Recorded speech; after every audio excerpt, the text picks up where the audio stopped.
para sa akin po at sa pamilya ko, malaking tulong po na nakapasok po ako dito sa foundation. Una po, naging team leader din ako, tapos naging farm manager. Malaking tulong po yun para matupad yung mga pangarap din namin ng asawa ko. Makapag-ipon para sa magiging kinabukasan namin. At ganun din, malaking tulong sa kaalaman dahil mas lumawak pa yung kaalaman ko patungkol sa meat lider method, na dati nagtatanim lang kami, hindi namin alam kung ano yung mga i-spray.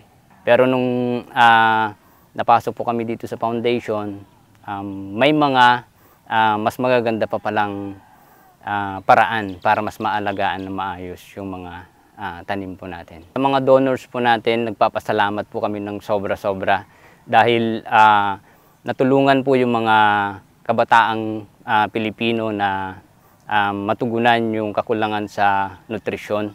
At ganun din po sa mga kagaya po namin na mga workers dito sa foundation. Malaking tulong po dahil may mga nabago ang buhay, may mga naging maayos yung pamilya, natupad yung mga pangarap din nila sa buhay.